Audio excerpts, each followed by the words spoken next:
Basé sur les informations disponibles, voici un résumé des événements mondiaux du jour, le 23 septembre 2025. Actualité politique et diplomatique. Poursuite du débat sur la reconnaissance de l'État de Palestine à l'ONU. Plusieurs pays, dont la France, le Royaume-Uni et le Canada, ont reconnu l'État de Palestine la veille ou prévoient de le faire, malgré l'opposition d'Israël.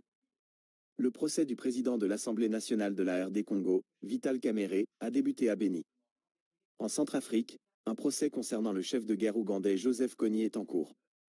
Une campagne de désinformation pro-russe a intensifié ses efforts de propagande dans divers pays. Un rapport du Conseil européen des relations étrangères indique que le président américain cherche à imposer son discours politique à ses alliés européens. Économie et affaires. La bourse de Paris a ouvert en forte hausse, suivant la tendance positive de Wall Street. L'Indonésie et l'Union européenne ont conclu un accord de libre-échange après de longues négociations. Le rachat de MultiChoice par Canal+ est en cours. Événements climatiques. Un super typhon, Ragaza, se dirige vers Hong Kong et le sud de la Chine, avec des rafales de vent dépassant les 200 km/h. Les autorités chinoises prévoient l'évacuation de 400 000 personnes. Autre. À l'ONU, le 23 septembre est la journée internationale pour le droit à la vérité en ce qui concerne les violations flagrantes des droits de l'homme et pour la dignité des victimes. Le 5e congrès mondial des réserves de biosphère se tient à Hangzhou, en Chine, jusqu'au 24 septembre. Il y a des craintes de propagation de la peste porcine africaine en Europe, avec l'euthanasie de près de 10 000 animaux.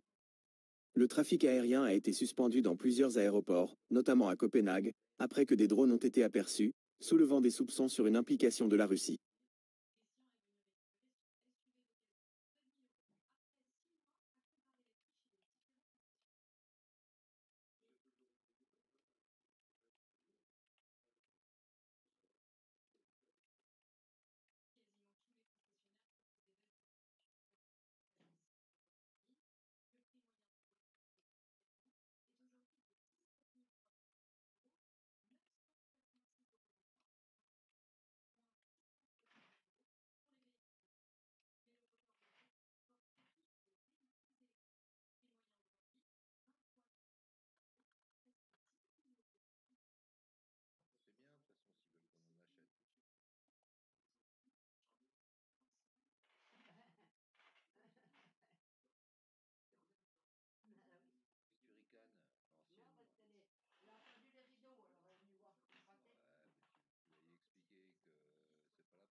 Oui, le sentiment de surcharge d'information, ou infobésité, est un phénomène bien connu et persistant, et la journée d'aujourd'hui, comme beaucoup d'autres, y a probablement contribué.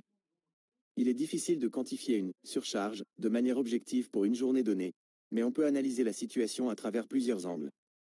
1. L'actualité dense et simultanée.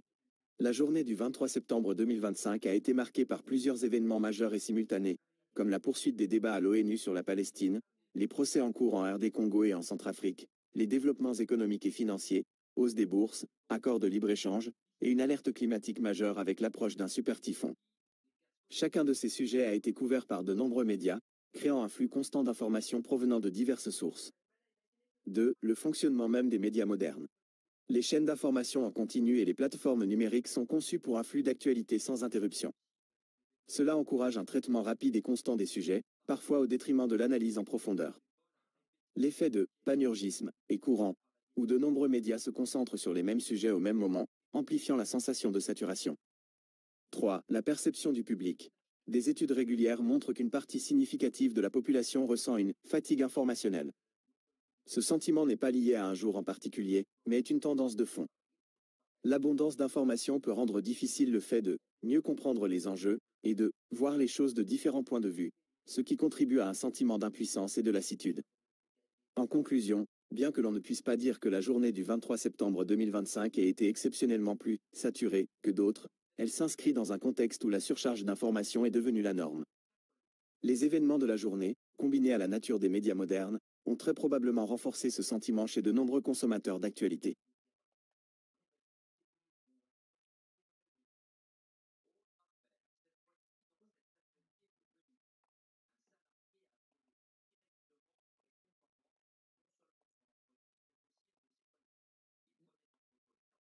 L'infobésité est un mot valise, un néologisme qui combine les termes information et obésité.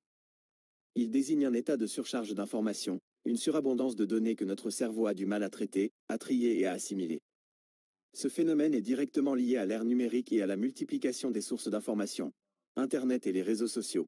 Il nous expose à un flux continu de nouvelles, d'avis, de publications et de notifications. Les chaînes d'information en continu. Elles diffusent un flot ininterrompu d'actualités, souvent traitées de manière superficielle et répétitive. Le monde du travail.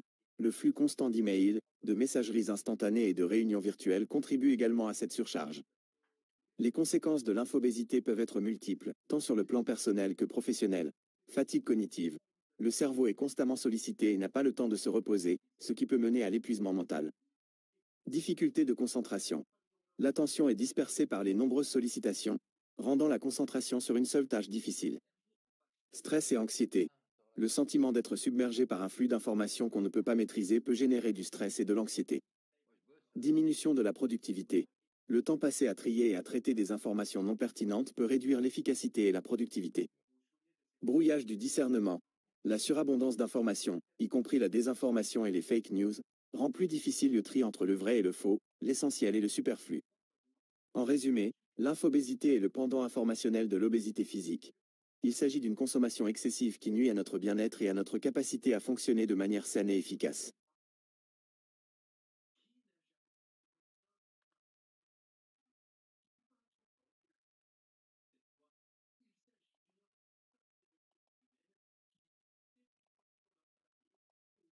De rien. Je suis là pour vous aider. N'hésitez pas si vous avez d'autres questions.